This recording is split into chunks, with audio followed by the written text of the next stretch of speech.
Bonjour à tous, alors bienvenue dans cette capsule 6.1 du module 6 Faire réfléchir. Donc, dans cette capsule, on va vraiment aller plus dans le concret, donc les pistes d'action, comment on fait ça, mettre en place des occasions de réflexivité pour les élèves. Bon, ben premièrement, quand à tous les moments du processus, on peut mettre en place des activités réflexives avant. Là, on va vraiment souvent être dans le diagnostic.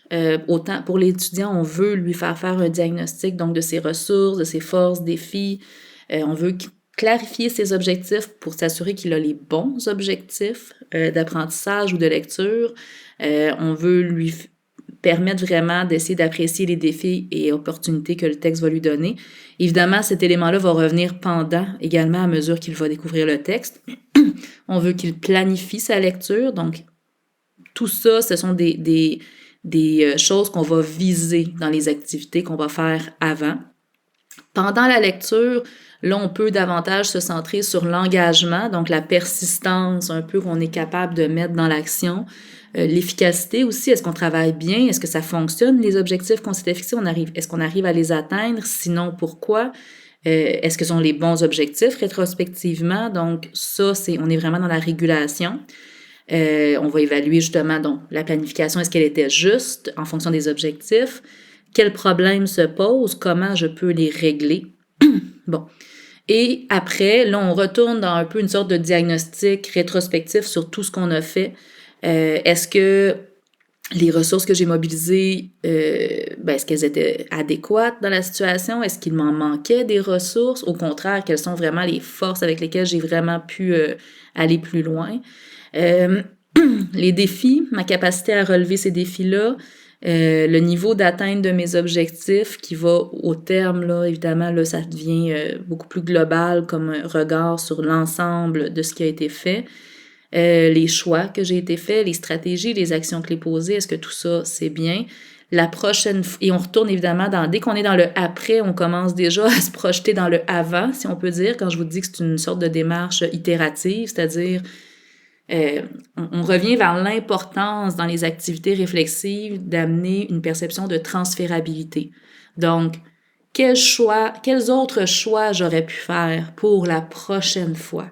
Donc, si vous-même, comment dire, pour préparer une activité réflexive, si vous-même vous posez la question, et que vous vous dites, je ne vois pas comment cette activité réflexive-là va amener quelque chose à l'étudiant pour la suite, là, il y a un problème. Il y a quelque chose qui fonctionne pas. On est supposé vraiment toujours dans les activités réflexives, il y a toujours cette perspective de cette boucle. Donc, on est en train de se projeter toujours vers le futur, vers une amélioration potentielle. Alors, sur quoi on peut leur faire réfléchir?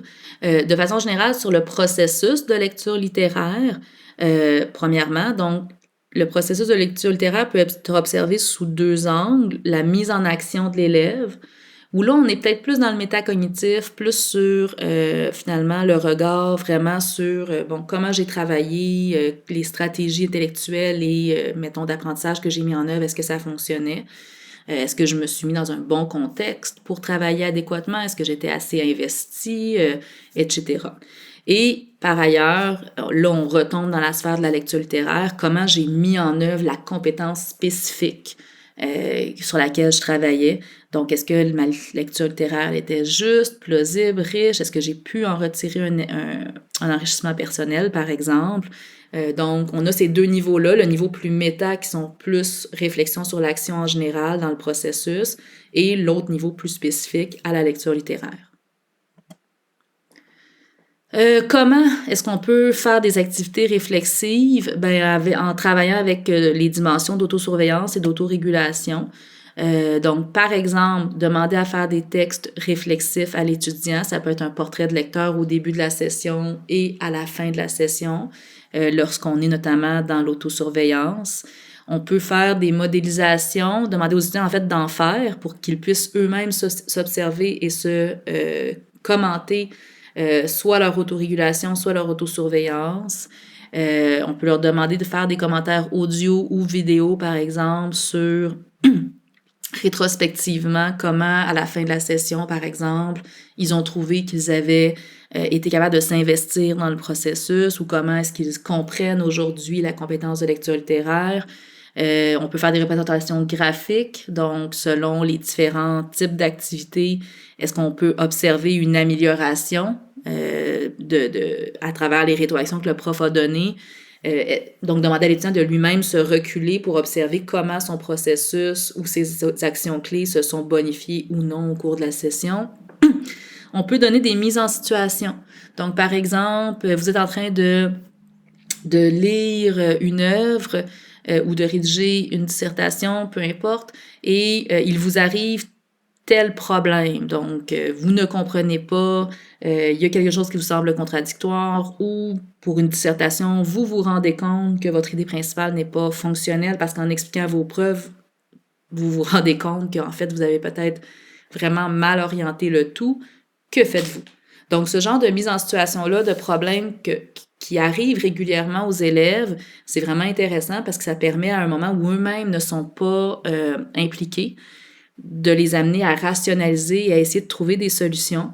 Et par la suite, évidemment, là, on peut boucler la boucle en demandant aux étudiants de ramener ça à eux-mêmes, de voir qu'est-ce qu'eux-mêmes feraient dans ces situations-là, comment ils se sentiraient, etc.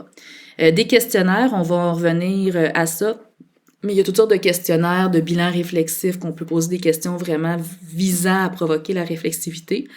Et aussi, on peut demander aux étudiants de faire des synthèses de discussion. Donc, encore là, la synthèse, si on a une discussion réflexive sur un sujet, par exemple en plénière, on a une discussion sur le produit de la lecture littéraire. Donc, on parle avec les étudiants comment l'œuvre les enrichit, par exemple. Ben, le simple fait de demander aux étudiants par la suite d'écrire une synthèse de ce que ça a donné, ça va permettre de faire émerger des grandes lignes. Et encore là, la verbalisation et je dirais même l'écriture en soi des vertus pour provoquer la réflexivité. Donc, ça peut vraiment être... Ce sont des exemples d'activités qu'on peut mettre en place. Donc, vous voyez que c'est très varié. Pour qui, donc, ça, c'est quand même quelque chose qui est très important à considérer.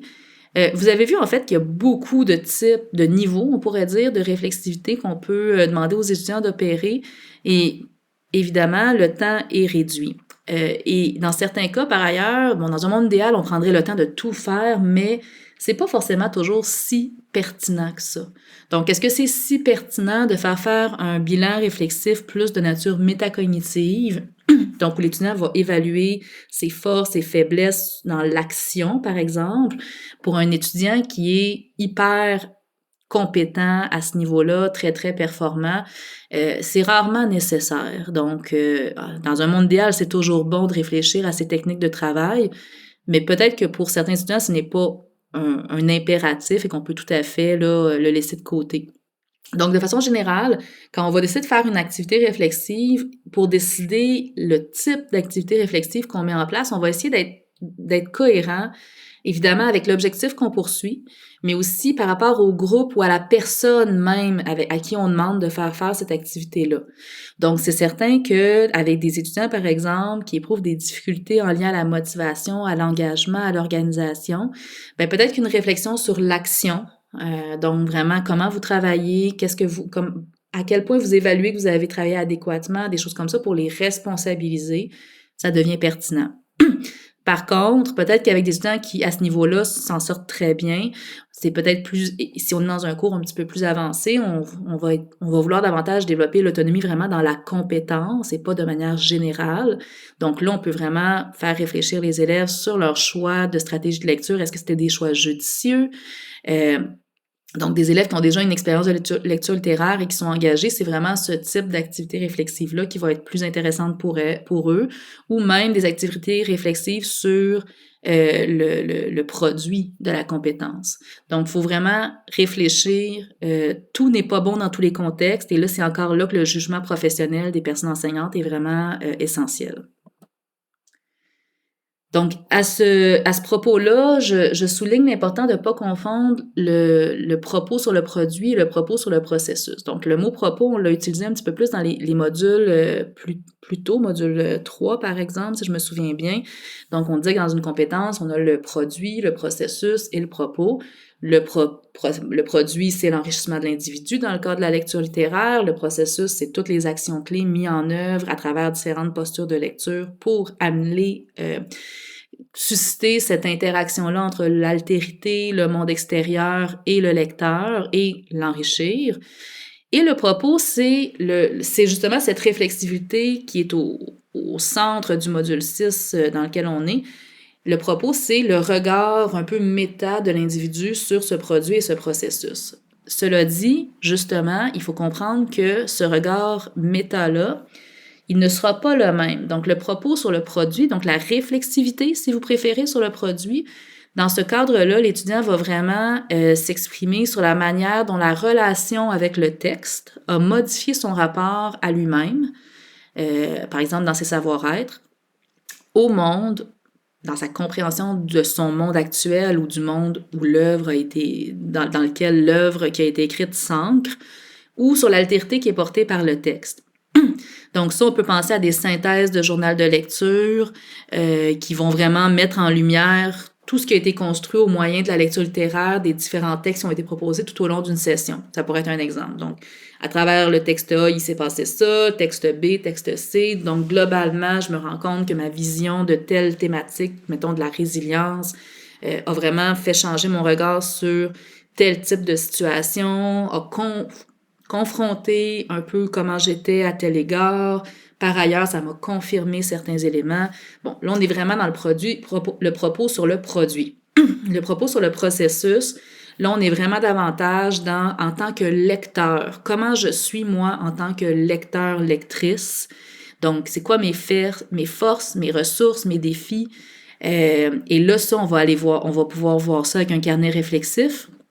Par exemple, des portraits de lecteurs ou des bilans de lecteurs, où on va vraiment être centré sur nos forces et faiblesses, notre progression d'une action clé à une autre, d'une œuvre à une autre, d'une posture de lecture à une autre, etc. Donc, on a finalement 3 niveaux de réflexivité. Un qui est vraiment métacognition, comment je travaille de manière générale et qui s'appliquerait à n'importe quelle compétence.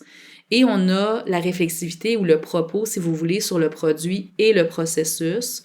Le produit, on est vraiment plus dans le cadre d'interaction et l'enrichissement de l'élève. Le propos sur le processus, on est davantage sur comment je suis bon ou non, quelles sont mes forces et faiblesses pour mettre en œuvre la compétence de lecture littéraire. Alors, vous avez eu, là on était plus dans les pistes d'action concrètes. On va terminer le module 6 avec des exemples, puisque ce n'est pas toujours très fréquent qu'on voit ça en enseignement supérieur, des activités qui sont centrées sur la réflexivité. Donc, on va fournir dans le dernier module, la dernière capsule du module, des exemples concrets pour vous inspirer.